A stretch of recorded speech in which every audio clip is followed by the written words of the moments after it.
Hi friends, సాఫర్ బయలుదేరుతున్నాం. మనకు కావాల్సినవి ముఖ్యంగా ఉన్నటువంటివి పాస్పోర్టు, టికెట్తో పాటుగా ముఖ్యంగా మనకు ఉండాల్సినవి ఒకటి వచ్చి పీసీఆర్ టెస్ట్ తప్పనిసరిగా ఉండాలి. దాని తర్వాత వచ్చి ఎయిర్ సువిధ, ఇది మీరు టికెట్ ఆఫీస్లో అడిగినారంటే వాళ్ళు చేయిస్తే, లేదు నేను ఆన్లైన్లో చేయించుకోవచ్చు. దీని తర్వాత వచ్చి చెన్నై ఎయిర్పోర్ట్కి వెళ్ళే వాళ్ళకి అయితే కనుక తమిళనాడు ఈ పాస్ ఉండాలి. మిగతా ఎయిర్పోర్ట్లకి అయితే అవసరం లేదు, తమిళనాడుకి మాత్రం కంపల్సరీ ఉండాలి. ఇవి మెయిన్గా మనకు ఉండాల్సినవి పాస్పోర్టు, టికెట్, తమిళనాడు ఈ పాస్, నెక్స్ట్ వచ్చి పీసీఆర్ టెస్ట్, ఇవి ముఖ్యంగా ఉండాల్సినవి. ఇవన్నీ జాగ్రత్తగా చూసుకోండి. బయలుదేరుతున్నాం. ఇంటికి వెళ్ళేంత వరకు నేను ప్రాసెస్ ఎలా ఉంటుంది స్టెప్ బై స్టెప్ మీకు చెప్తుంటాను. దాని ప్రకారం మీరు కూడా ఫాలో అయిపోవచ్చు. Okay friends, bye.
ఒక అరగంట జర్నీ తర్వాత కువైట్ ఇంటర్నేషనల్ ఎయిర్పోర్ట్ చేరుకున్నాం. అందులోనూ కువైట్ ఎయిర్వేస్కి సంబంధించినటువంటి టెర్మినల్ 4కి చేరుకున్నాం. ఎందుకంటే కువైట్ 2 ఎయిర్పోర్ట్లు ఉన్నాయి, జనరల్ ఇంటర్నేషనల్ ఎయిర్పోర్ట్ ఒకటి, కువైట్ ఎయిర్వేస్కి సంబంధించినటువంటి ఇంటర్నేషనల్ ఎయిర్పోర్ట్. అక్కడికి మనం చేరుకున్నాం. అయితే ఇక్కడ మనం బోర్డింగ్కి వెళ్తున్నాం. బోర్డింగ్కి వెళ్ళే ముందు ఇక్కడ చూడండి, లగేజ్ చాలామంది చెక్ చేస్తున్నారు. అందులో ఎక్కువ ఉంటే కనుక తీసేస్తున్నారు. కాబట్టి కరెక్ట్గా లగేజ్ కట్టుకొచ్చుకుంటే చాలా మంచిది. హాయ్ ఫ్రెండ్స్, బోర్డింగ్ అయిపోయింది. కువైట్ ఎయిర్పోర్ట్లో ఉన్నాను. అయితే మీకు ఒక విషయం చెప్పాలి. అది బోర్డింగ్ అయిపోయింది. ఇది బోర్డింగ్ పాస్పోర్ట్ బోర్డింగ్ పాస్ మాది, మా మెసేజ్ది ఇద్దరిది ఓకే అయిపోయింది. అయితే ఇక్కడ ఇంకోటి చూపిస్తాను చూడండి. ఇదేంటంటే ఇది నేను ఫైన్ కట్టినా ఇక్కడ ఎయిర్పోర్ట్లో. ఎందుకు ఫైన్ కట్టాను ఫ్రెండ్స్, ఇప్పటికి బోర్డింగ్ కంప్లీట్ అయింది. అయితే ఈ బోర్డింగ్ అయినంత వరకు నేను ప్రాసెస్ చెప్తాను చూడండి. మన ఇంటి దగ్గర బయలుదేరేటప్పుడు తప్పనిసరిగా మన పాస్పోర్టు, పీసీఆర్ టెస్ట్కి సంబంధించింది, ఎయిర్ సువిధ, నెక్స్ట్ వచ్చి తమిళనాడు అయితే తమిళనాడు రిజిస్ట్రేషన్ ఉండాలి. వేరే చోటుకి అయితే అవసరం లేదు, అంటే విజయవాడ కానీ హైదరాబాద్ కానీ అయితే అవసరం లేదు. తమిళనాడు అయితే మాత్రం ఈ రిజిస్ట్రేషన్ ఉండాలి, అంటే ఏపీకి వెళ్ళే వాళ్ళకి. సో ఇది మెయిన్ ప్రాసెస్. ఇక్కడికి ఎయిర్పోర్ట్కి వచ్చిన తర్వాత మన లగేజ్ ఒకసారి చూస్తాం. కువైట్ ఎయిర్వేస్ అయితే ఒక కర్టూన్కి 23 కిలోలు. సో 2 కర్టూన్లకి 23, 46. కానీ ఒక కర్టూన్లు 23కి మించి ఉండకూడదు. 23 కన్నా తక్కువ ఉండొచ్చు కానీ ఎక్కువ ఉండకూడదు. ఎక్కువ ఉంటే ఏంటి పరిస్థితి అనేసి అంటే 1 కిలోకి ఇచ్చి 16 దినాలు ఛార్జ్ చేస్తారంట. అంటే 1 కిలోకే 16 దినాలు అంటే 9 కిలోల వరకు అదే ఛార్జెస్ ఉంటుందంట. సో వాళ్ళు ఇచ్చేది 23, మనం 24 కిలోలు తీసుకెళ్ళినా, 30 కిలోలు తీసుకెళ్ళినా, 32 కిలోలు తీసుకెళ్ళినా మనకి 16 దినాలు ఛార్జ్ చేస్తారు. సో 1 కిలో తీసుకెళ్ళినా 16 దినాలు. కాబట్టి అదొక విషయం మాత్రం గుర్తుపెట్టుకోండి. దానికి మనం ఇక్కడ ఎయిర్పోర్ట్లోనే అమౌంట్ పే చేసి మన లగేజ్ తీసుకెళ్లాల్సి ఉంటుంది, లేదంటే లగేజ్ తీసి పక్కన పడేసేయాల్సి ఉంటుంది. సో అది. దాని తర్వాత ప్రాసెస్ వచ్చి మనకి చెకింగ్ ఉంటుంది. అంటే మామూలుగా ఇమిగ్రేషన్ చెక్ చేస్తారు. అక్కడ మనకి తప్పనిసరిగా మనది ఒరిజినల్ సివిల్ ఐడి కార్డు ఉండాలి, పాస్పోర్ట్ ఉండాలి, బోర్డింగ్ పాస్ ఉండాలి. అయితే ఒరిజినల్ సివిల్ ఐడి కార్డు ఒకవేళ ఎవరి దగ్గర లేకుండా ఉంటే కువైట్ మొబైల్ ఐడి 100% చూపించాలి. ఓకేనా, ఇది ఇక్కడ వరకు ఉన్నటువంటి ప్రాసెస్. ఇప్పుడు మనం ఫ్లైట్లోకి చేరుకున్నాం. ఇప్పుడు ముందుగా ఉన్న సీట్లు ఏదైనా ఇవి బిజినెస్ క్లాస్ సంబంధించినవి. అయితే మన సీట్లు మాత్రం కొద్దిగా ముందుకున్నాయి. ఇంకా మనం ముందుకెళ్ళి మన సీట్ ఎక్కడ ఉందో చెక్ చేసుకోవాలి. అందరూ కూర్చోన్నారు. మనకు అక్కడ ఎయిర్ హోస్టర్స్ ఉంటారు, వాళ్ళు అయితే మనకి హెల్ప్ చేస్తారు. సో తెలిసిన వాళ్ళకైతే ఇబ్బంది లేదు, తెలియని వాళ్ళకైతే వాళ్ళే హెల్ప్ చేస్తారు. మన టికెట్ కానీ చూపించినట్టయితే మీ సీట్ ఎక్కడ ఉంది ఏంటి అనేది చెప్తారు. దాన్ని బట్టి మనం అక్కడ వెళ్ళి సీట్లో కూర్చోవచ్చు. మన సీట్లు ఇవి, ఇక్కడ మనం కూర్చుంటున్నాం. మనం ఫ్లైట్లో కూర్చున్న కరెక్ట్గా ఒక 5 to 10 minutes లోపు ఫ్లైట్ అయితే కనుక బయలుదేరుతుంది. ఈ విధంగా మనం కువైట్ సిటీ నుంచి బయలుదేరుతున్నాం. కింద వ్యూగా మనం చూసినట్టయితే కువైట్ సిటీ మనకి ఈ విధంగా కనిపిస్తుంది. అంటే ఫ్లైట్లో కింద ఒక కెమెరా ఉంటుంది కదా, ఆ కెమెరా ద్వారా దీన్ని రికార్డ్ చేస్తున్నారు. సో ఫ్లైట్కి ఫ్రంట్ కెమెరా ఒకటి, డౌన్ కెమెరా ఒకటి ఉంటుంది, రెండు మనం చూడొచ్చు. ఇది డౌన్ కెమెరా. కువైట్ సిటీ చాలా బాగుంది కదా. అయితే ఇప్పుడు సిటీ దాటేసింది, ఇంకా సముద్రం స్టార్ట్ అయింది కాబట్టి ఇక మనకి కెమెరా కూడా కనపడదు. ఇంకా ఫ్లైట్ కూడా మనకి హైట్కి వెళ్తూ ఉంటుంది. బయలుదేరిన ఒక అరగంట తర్వాత మనకి ఫుడ్ అయితే కనుక సప్లై చేశారు. ఇందులో మనకి కొంత స్వీట్ ఇచ్చారు, అలాగే రైసు, వాటరు, చీజు, బటరు, ఇలాగ కొన్ని ఐటమ్స్ అయితే మనకు సప్లై చేశారు. అలాగే కాఫీ తాగడానికి కావాల్సినటువంటి చక్కెర, మిగతా ఇక్కడ పాల పొడి అందజేయడం జరిగింది. మనకి రైస్ అయితే కనుక రైస్తో పాటు చికెన్ ఇచ్చారు, అంటే చికెన్ బిర్యానీ అనుకోవచ్చు మనం, సేమ్ ఆ టైప్ ఇచ్చారు. ఫ్లైట్ నెమ్మదిగా హైట్కి వెళ్తుంది. ప్రస్తుతానికి 31,900 అడుగుల హైట్లో ఉంది. అంటే సుమారుగా 9,700 మీటర్లు, అంటే ఒక 10 కిలోమీటర్ల హైట్లో అయితే కనుక ఉంది. స్పీడ్ వచ్చి ప్రస్తుతానికి 952 km/h ఆ స్పీడ్తో వెళ్తుంది. మన సీట్లో మనకి పాకెట్లో కానీ చూసినట్టయితే కొంత కిట్ అయితే ఇచ్చింటారు. ఆ కిట్లో మనం చూసినట్టయితే మనకి బ్రోచర్ ఒకటి ఇచ్చినారు, అంటే మాన్యువల్ కిట్ ఒకటి ఇచ్చినారు. అంటే మనకి అక్కడ ఏమేమి ఉంటాయి ఏంటనే దాని గురించి ఒక మాన్యువల్ బుక్ ఒకటి ఇచ్చినారు. అలాగే మనకి హెడ్సెట్ ఇచ్చినారు. ఎవరన్నా సాంగ్స్ కానీ అలాగే మూవీస్ కానీ ఏదైనా చూడాలనుకుంటే అక్కడ డిస్ప్లేలో మనం ప్లే చేసుకుని వాటి ద్వారా వినడానికి అవకాశం ఉంటుంది. కానీ నేనైతే ఇంకా యూజ్ చేయట్లేదు, ఎందుకంటే అది మనం వెళ్తున్న టైంలో కరోనా ఎక్కువగా ఉంది. ఎవరెవరు యూజ్ చేసింటారో తెలియదు, వాళ్ళు శానిటైజ్ చేసింటారు, అయినా ఎందుకు అని చెప్పేసి నేను యూజ్ చేయట్లేదు. ప్రస్తుతానికి 35,000 అడుగుల హైట్లో ఉంది, అంటే సుమారుగా 10.5 కిలోమీటర్ హైట్లో ఉంది. ప్రస్తుతానికి మన ఫ్లైట్ అయితే కనుక దుబాయ్ దాటింది. ఈ టైం కల్లా మనం వాళ్ళు ఇచ్చినప్పుడు భోజనం కూడా తినేయడం జరిగింది. ఇక్కడ నుంచి మనం చెన్నై చేరుకోవాలి. ఇక్కడ నుంచి సుమారుగా 2,453 కిలోమీటర్ల డిస్టెన్స్ ఉంది. ఒక 2.5 hours 3 hours టైం అయితే కనుక పడుతుంది. 2 hours 40 minutes వాళ్ళ టైం కూడా చెప్తున్నారు. 2 hours 40 minutesలో మనం చెన్నై చేరుకోవచ్చు. ఇప్పుడు మనం సముద్ర మట్టానికి 35,000 అడుగుల హైట్లో ఉన్నాం.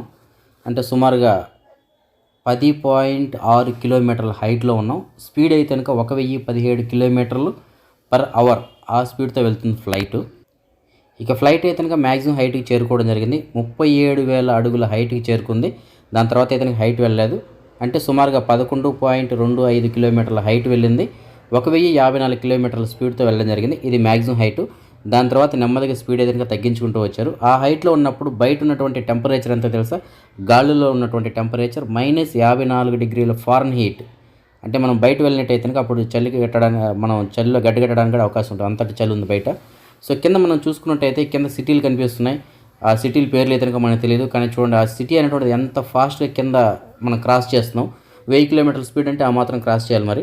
సో ఇంకా మనం దగ్గరికి వచ్చేస్తున్నాం కాబట్టి నెమ్మదిగా హైట్ అయితే కనుక తగ్గిస్తూ వస్తున్నారు.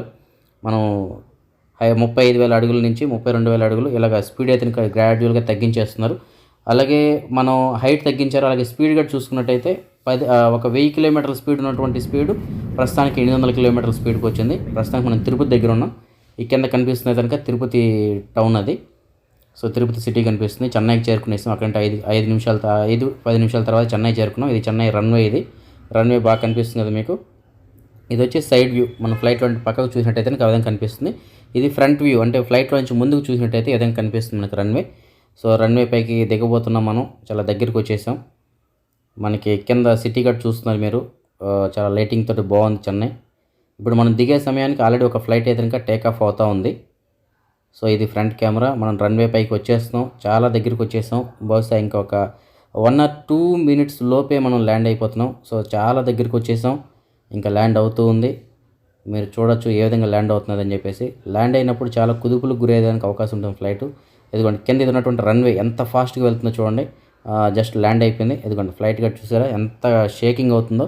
అసలు ఫ్లైట్ ఎలాగంటే మనకి ఏదో ఒక యాక్సిడెంట్ జరిగితే డ్యామేజ్ అవుతుంది చూడండి, ఆ విధంగా కుదుపులకు అనేటువంటిది గురవడం జరుగుతుంది. సో అంత స్పీడ్గా రన్వే పైన దిగింది. ఇంకా రన్వే పైన వెళ్తుంది. ఎంత స్పీడ్గా వెళ్తుందో గమనించండి. ఓకే, ఫ్లైట్ అయితే కనుక స్లో అయిపోయింది. రన్వే పైకి వచ్చేసాం. ఇంకా మనం ఎయిర్పోర్ట్లోకి వెళ్ళవలసిన సమయం అయితే కనుక ఆసన్నమైంది. ఎయిర్పోర్ట్లోకి వచ్చిన తర్వాత మిగతా ప్రాసెస్ ఏదైతే ఉంటుందంటే మనం జనరల్గా స్కాన్ చేస్తారు కదా, స్కానింగ్ కానీ అలాగే ఇమిగ్రేషన్ కానీ ఇవన్నీ చాలా తొందరగానే అయిపోయాయి. కానీ లగేజ్ దగ్గర మాత్రం చాలా టైం తీసుకునింది మాకు. సుమారుగా ఒక 1 hour వరకు లగేజ్ తీసుకొని మేము బయట రావడానికి టైం అయితే కనుక పట్టింది. దాని తర్వాత మేము బయట చేరుకున్నాం. హాయ్ ఫ్రెండ్స్, చెన్నై ఇంటర్నేషనల్ ఎయిర్పోర్ట్లో దిగేసాను. ఇక్కడ ట్యాక్సీ అన్న వచ్చారు. ఇక్కడ మనతో పాటు మన సబ్స్క్రైబర్ కూడా ఒకరు వచ్చారు. ఓకే, అందరం కలిసి ఒకే ట్యాక్సీలో వెళ్తున్నాం, షేరింగ్ ట్యాక్సీ. ఇప్పుడే దిగాము. బోర్డింగ్ దిగిన తర్వాత లగేజ్ అంతా తీసుకోవడానికి కొద్దిగా లేట్ అయింది. ఒక 1 అవర్ పైన పట్టింది. లగేజ్ చాలా లేట్గా వచ్చింది. మిగతా ఇమిగ్రేషన్ కానీ ఈ చెక్అవుట్ కానీ మొత్తం అంతా చాలా తొందరగా అయిపోయాయి, కానీ లగేజ్ ఒకటే లేట్ అయింది. చెన్నై ఎయిర్పోర్ట్లో దిగాం ఫ్రెండ్స్. ఇక్కడ మనం వెళ్ళే ముందు పీసీఆర్ టెస్ట్ చేయించుకుందాం అనుకున్నాం కదా. సో పీసీఆర్ టెస్ట్ కోసమే వెళ్తున్నాను. మరి ఇక్కడ అమౌంట్ ఎంత ఉంటుందేమో తెలియదు, ఒకసారి కనుక్కోవాలి. చూద్దాం ఎంత ఉంటుందో. వెళ్తున్నాను ఇప్పుడు పీసీఆర్ సెంటర్ కింద ఫ్రెండ్స్. ఇక్కడ కింద సెల్లార్లు అయితే ఉంది ఒకటి ర్యాపిడ్ టెస్ట్కి. అయితే ఇక్కడ ఇండిగో ఫ్లైట్కి ఎవరైతే వచ్చి ఉంటారో వాళ్ళకి మాత్రం చేస్తారంట. కువైట్ ఎయిర్వేస్కి వచ్చిన వాళ్ళకి చేయరంట. దానికి స్పెషల్గా వేరే ఫామ్ తెచ్చుకోమంటున్నారు. సో ఆ ఫామ్ తెచ్చుకోవాలంటే మళ్ళీ పైకి వెళ్ళాలంట. మళ్ళీ మనం పైకి వెళ్ళి తెచ్చుకోవాలంటే అది కుదరని పని. బయట ఎక్కడన్నా మనం ప్రైవేట్ ల్యాబ్లో చేయించేసుకుంటే సరిపోతుంది. సో ప్రైవేట్ ల్యాబ్లో వెళ్ళి చేయించుకున్నాం. ఫ్రెండ్స్, మార్గ మధ్యంలో ట్యాక్సీ అతను చెప్పారు. ఇదిగోండి టీ షాపు. ఇది రోడ్ సైడ్ ఉంది టీ షాపు. రేట్ ఎంత తెలుసా? ఒక టీ 20 రూపాయలంట. ఒక సిగరెట్ వచ్చి 20 రూపాయలంట. సో ఎలా ఉండే రేట్. ఇండియాలో టీ షాప్ పెట్టుకోవడం బెస్ట్ అనిపిస్తాం, కువైట్లో ఉండి బతకడం కన్నా. పీసీఆర్ టెస్ట్ కోసం మేము ఎట్టకెళ్ళకి తిరుపతి చేరుకున్నాం. తిరుపతిలో మేము ముందుగా పీసీఆర్ టెస్ట్కి శాంపుల్స్ ఇతనికి ఇచ్చాం.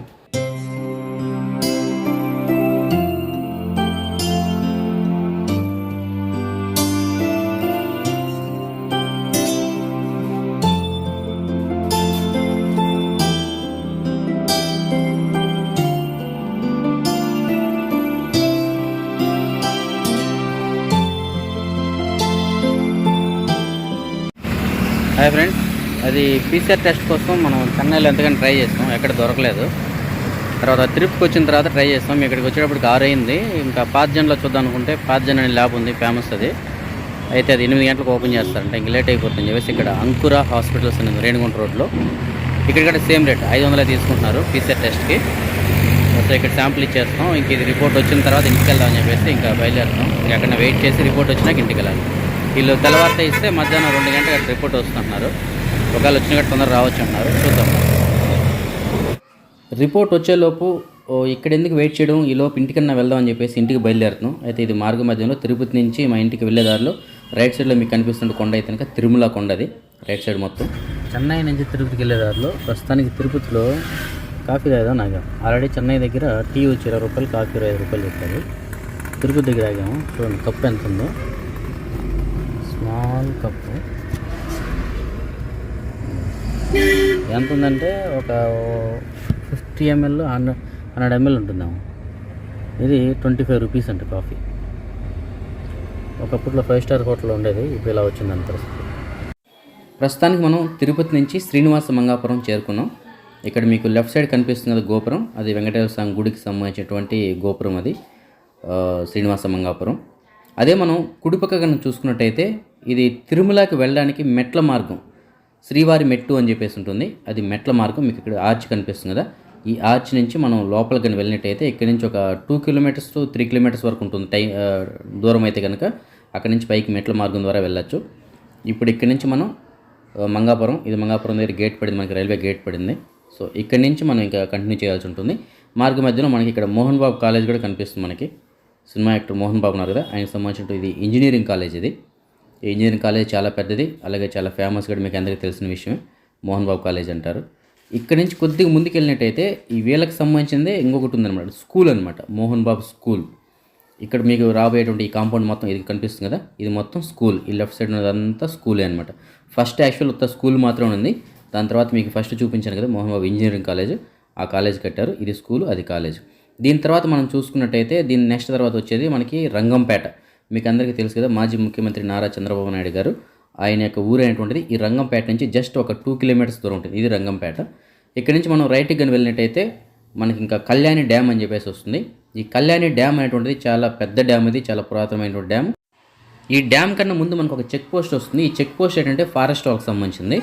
ఎవరైతే ఎర్రచందనం దొంగల్ని దొంగతనంగా తరలిస్తుంటారో వారిని పట్టుకోవడానికి ఈ చెక్ పోస్టు. ఇక్కడ మీరు చూస్తున్న వెహికల్స్ అన్నీ కూడా అవే.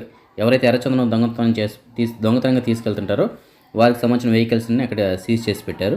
ఇక్కడ కనిపిస్తున్న చెరువు ఏంటంటే నాకు తెలిసి బుద్ధి తెలిసిన తర్వాత ఒక 30 సంవత్సరాల ముందు వరకు ఇది కనుక నిండినట్టు నాకు తెలియలేదు. 90స్లో ఎప్పుడో కళ్యాణి డ్యామ్ గేట్లు తీసినప్పుడు మాత్రం ఇది నిండింది. సో అప్పుడు నిండిన చెరువు మళ్ళీ ఇప్పుడు నిండడం జరిగింది. సో ఇంకా నెక్స్ట్ రాబోయేటువంటిదే మనకి కళ్యాణి డ్యామ్. ఇక్కడ మనకి పోలీస్ వాళ్ళకి ట్రైనింగ్ కూడా ఇస్తూ ఉంటారు. అలాగే డ్యామ్ కూడా చాలా పెద్దది. డ్యామ్కి వెళ్ళాలంటే లోపలికి ఒక 1 కిలోమీటర్ లోపలికి వెళ్ళాల్సి ఉంటుంది. బయట నుంచి మనకి ఓన్లీ కళ్యాణి డ్యామ్ ఈ పోలీస్ ట్రైనింగ్ ఏదైతే ఉంటుందో అది మాత్రం కనిపిస్తుంది. ఇది కళ్యాణి డ్యాము. ఇంకెక్కడి నుంచి మొత్తం ఫారెస్ట్ ఉంటుంది ఫ్రెండ్స్. బాక్రాపేట కణం అనేసి అంటారు దీన్ని, ఘాట్ సెక్షన్ అనేసి అంటారు.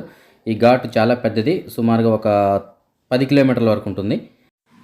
ఈ ఫారెస్ట్ ఘాట్ సెక్షన్లో మనం చాలా జాగ్రత్తగా వెళ్ళవలసి ఉంటుంది. ఎందుకంటే ఇక్కడ ఏనుగులు, పులులు కూడా తిరుగుతూ ఉంటాయి. అలాగే ఇక్కడ ఫోన్ సిగ్నల్స్ కూడా పనిచేయవు. మనకి ఏదైనా ఎమర్జెన్సీ అయితే కూడా ఫోన్ పనిచేయదు. కాబట్టి చాలా జాగ్రత్తగా వెళ్ళవలసి ఉంటుంది. ఇక్కడ చాలా యాక్సిడెంట్లు కూడా జరుగుతుంటాయి. కాబట్టి రోడ్డు పైన దృష్టి పెట్టి మనం డ్రైవింగ్ అయితే చేయవలసి ఉంటుంది. ప్రపంచం మొత్తం మీద ఎర్రచందనం దొరికేటువంటి ఏకైక ప్లేస్ చిత్తూరు జిల్లా. అందులోనూ ఈ శేషాచలం అడవిలోనే ఆ దొంగలు అనేవి దొరుకుతాయి. సో ఈ అడవిలోనే చాలా మంది స్మగ్లింగ్ చేసి ఇక్కడ నుంచి విదేశాలకు తరలిస్తుంటారు ఎర్రచందనం. ఇప్పుడు మనం బాక్రాపేటకి చేరుకున్నాం. ఇక్కడ నుంచి రైట్కి అంటే మీకు ఒక ఆర్చ్ కనిపిస్తుంది కదా, అక్కడ నుంచి లోపలికి వెళ్ళినట్టయితే మా సొంత ఊరికి వెళ్ళడం జరుగుతుంది. అయితే అక్కడికి వెళ్ళే ముందు మనం డైరెక్ట్గా పీలేరు వెళ్ళి పీలేరులో ఉన్నటువంటి మా అబ్బాయిని తీసుకొని అప్పుడు మన సొంత ఊరికి వెళ్దాం. హాయ్ ఫ్రెండ్స్, మొత్తం మీద ప్రస్తుతానికి పీలేరు చేరుకున్నాం. వచ్చిన ట్యాక్సీ అయితే ఇది అన్న ట్యాక్సీ అన్న మీకు ఎప్పుడైనా సరే చెన్నై నుంచి రాజంపేట, కోడూరు, రాజంపేట కానీ ఇటువైపు రాయచోటి, కడప కానీ ఎక్కడైనా సరే మీకు ట్యాక్సీ సర్వీస్ కావాలనుకుంటే అన్న సర్వీస్లో షేరింగ్ కావాలనుకున్నా, ఫుల్ ట్యాక్సీ కావాలన్నా సరే అందుబాటులో ఉంటారు. ఏ విధంగా అన్న అందుబాటులో ఉంటారు. మీకు అన్న నెంబర్లో మీకు డిస్ప్లేలో ఇస్తాను, నెంబర్లో కాంటాక్ట్ చేయొచ్చు. ఏదైనా మన సబ్స్క్రైబర్. హాయ్ ఫ్రెండ్స్, నేను శ్రీనాథ్ రెడ్డి మెట్టుపల్లి అన్న, ఇద్దరం వచ్చాము. ఒకటే ఫ్లైట్ వచ్చాము. కువైత్కి చెన్నై ఇద్దరం ఒకటే ఫ్లైట్, ఒకటే ట్యాక్సీ వచ్చాము. Okay friends. ఫ్రెండ్స్ పీలేరు వచ్చేసాం. అయితే తనకి మేము ఇంట్లోకి పోలేదు ఇంకా. ఇదిగోండి లగేజ్ బయట పెట్టి వెయిట్ చేస్తున్నాం. ఒక 4-5 గంటలు వెయిట్ చేయాలి. ఇంకా PCR రిపోర్ట్ వచ్చేంత వరకు వెయిటింగ్. ఏం చేద్దాం కానీ రిపోర్ట్ ఎప్పుడు వస్తుందో. హాయ్ ఫ్రెండ్స్, అది నేను ఇక్కడికి వచ్చిన తర్వాత PCR టెస్ట్కి ఇచ్చానని చెప్పాను కదా, దానికి సంబంధించిన రిజల్ట్స్ అయితే నాకు వచ్చాయి. నెగిటివ్ ఉంది. అయితే ఇప్పుడు ఇన్సేపు హోమ్ ఐసోలేషన్లో ఉన్నాం, అంటే బయట వేరే రూమ్లో ఉన్నాం. ఇప్పుడే ఇంటికి వెళ్తున్నాం. అయితే ఇంటి దగ్గర పిల్లలు సర్ప్రైజ్ అంటున్నారు. ఏం సర్ప్రైజో చూద్దాం, ఒకసారి వెళ్దాం. ఒకసారి మీకు రిపోర్ట్ చూపిస్తాను చూడండి. ఇది రిపోర్ట్, ఇది నాది మెట్టపల్లి నేల, ఇది మా మిసెస్ది. నాది వచ్చి మెట్టపల్లి శ్రీనాథ్ రెడ్డి, నెగిటివ్. ఓకేనా, అది నెగిటివ్ వచ్చింది. అయితే ఇప్పుడు ఇంటికి వెళ్దాం. మా మిసెస్ ఇద్దరం వెళ్తున్నాం. మిసెస్ ఇద్దరం కలిసి వెళ్తాను. చూద్దాం ఏం సర్ప్రైజో చూడాలి. ఇంటికి వెళ్ళినాక పిల్లలు సర్ప్రైజ్ అంటున్నారు. ఏం సర్ప్రైజ్ మరి.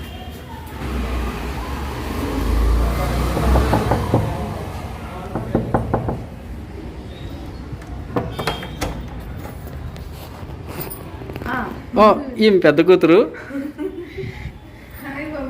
Hi, welcome. బెలూన్స్. ఈ పక్క ఏం చూడండి, ఏది మా అబ్బాయి గిరిజానందన్.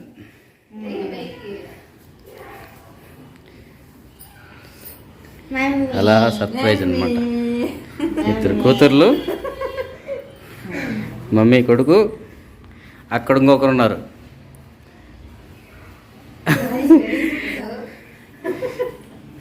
కేక్ ఏముంది. Welcome to the home. Wow.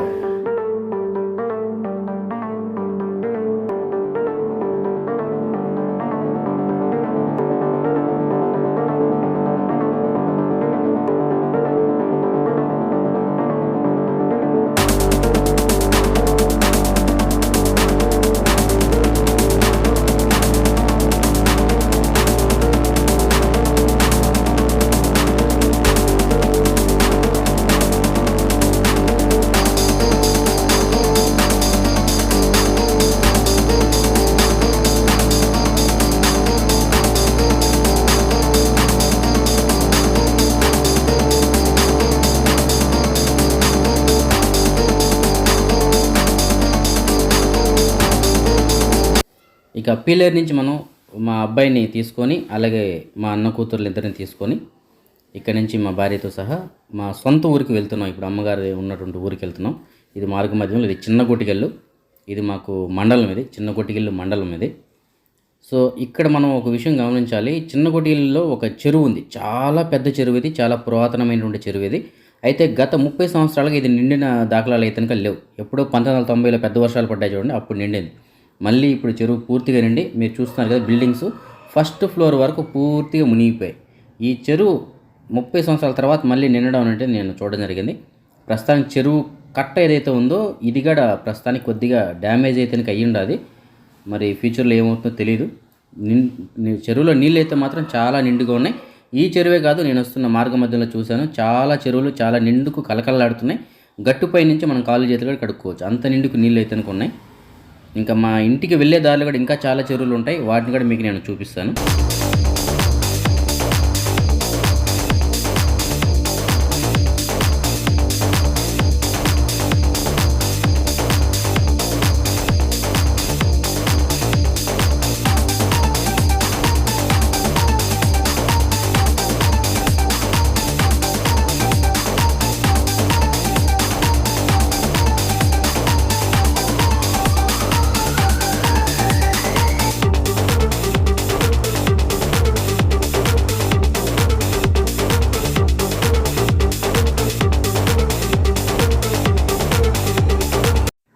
మీకు ఒక డౌట్ రావచ్చు, నేను ఎలా వెళ్తున్నానని చెప్పేసి.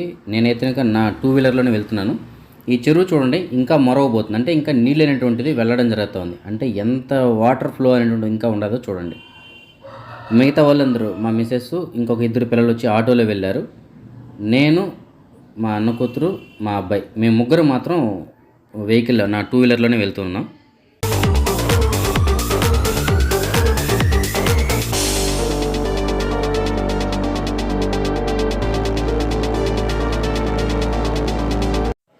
ప్రస్తుతానికి మనం బాకరాపేటకి చేరుకున్నాం. ఇది బాకరాపేట పెట్రోల్ బంక్. ఈ బాకరాపేట అనేది ఒకప్పట్లో చాలా చిన్న ఊరు, ఇప్పుడు బాగా డెవలప్ అయింది, ఒక టౌన్ లాగా తయారైంది.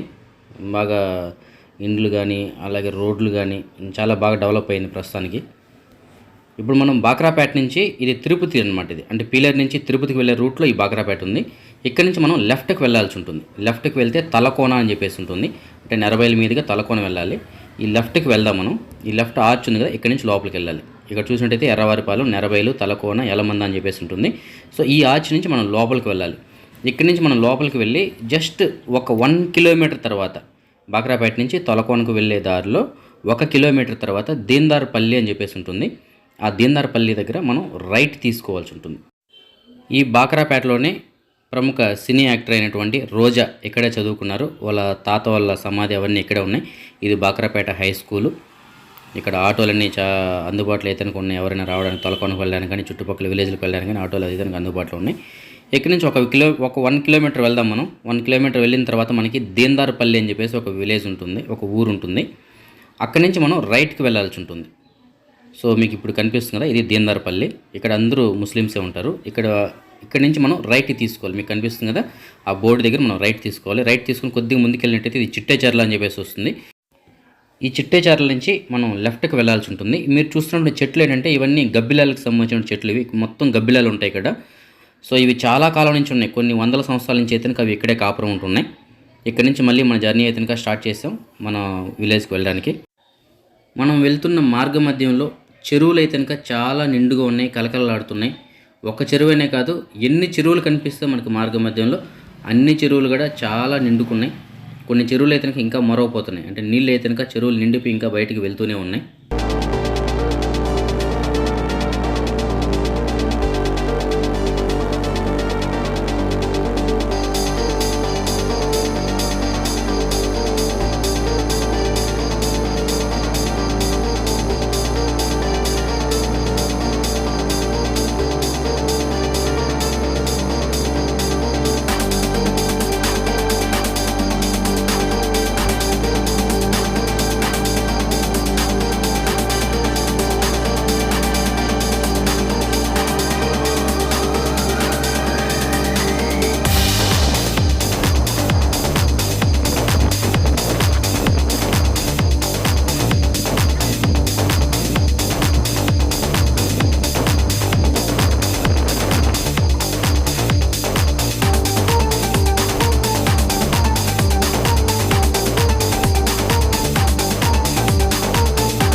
సో మనం ఇప్పుడు బండమీదపల్లి దగ్గరికి చేరుకున్నాం ఫ్రెండ్స్. ఈ బండమీదపల్లి నుంచి మనం రైట్కి వెళ్ళాల్సి ఉంటుంది. స్ట్రైట్గా వెళ్ళినట్టయితే మనం తలకోనకు వెళ్ళిపోతాం. దేవరకొండ, తలకోన అలా వెళ్ళడం జరుగుతుంది. సో ఇక్కడ మనం రైట్కి వెళ్ళాలి. రైట్కి వెళ్తే ఇక్కడ నుంచి ఒక 1.5 కిలోమీటర్లోనే మన ఊరు అయితే అనుకుంటుంది. సో ఇక్కడ నుంచి మన ఊరికి జర్నీ స్టార్ట్ చేద్దాం. ఈ వెళ్ళే మార్గ మధ్యలో కూడా మళ్ళీ చెరువులు ఉన్నాయి. ఆ చెరువులు కూడా నీళ్ళు ఎలా ఉన్నాయో ఒకసారి చూడండి.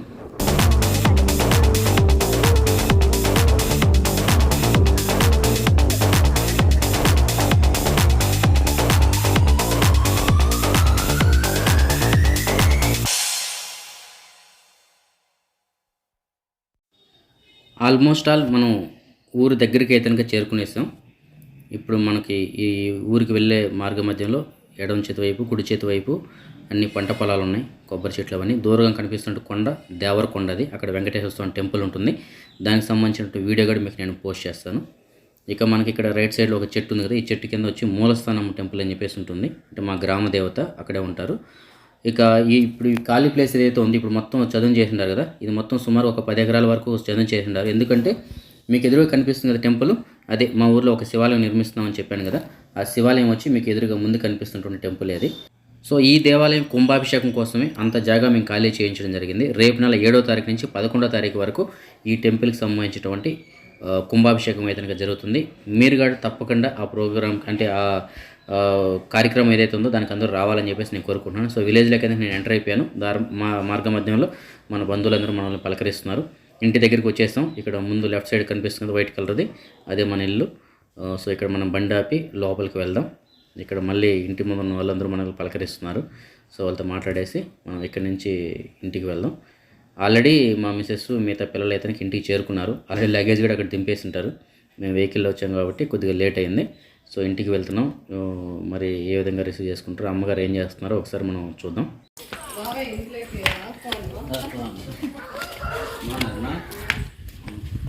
ఫ్రెండ్స్ ఇంటికి వచ్చేసాం. మా అమ్మగారు 4 సంవత్సరాల తర్వాత మళ్ళీ కలిసాం. కొడుకు తెలుసు కదా, కొడుకు ఇంటికి వచ్చేసాం.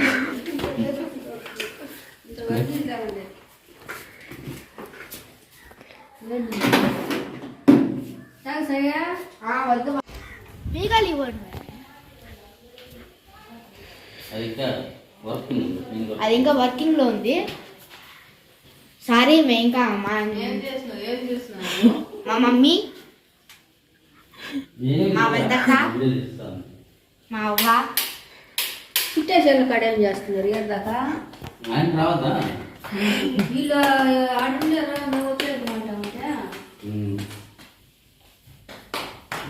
మీకు వచ్చినప్పుడు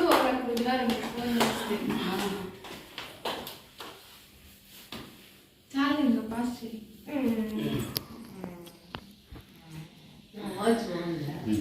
ఇక్కడ కనిపిస్తున్న ఫోటో మా నాన్నగారిది. నేను కువైట్కి వచ్చిన తర్వాత మా నాన్నగారు చనిపోవడం జరిగింది. నేను మా నాన్నగారి ఆఖరి చూపులు కూడా చూడలేకపోయాను.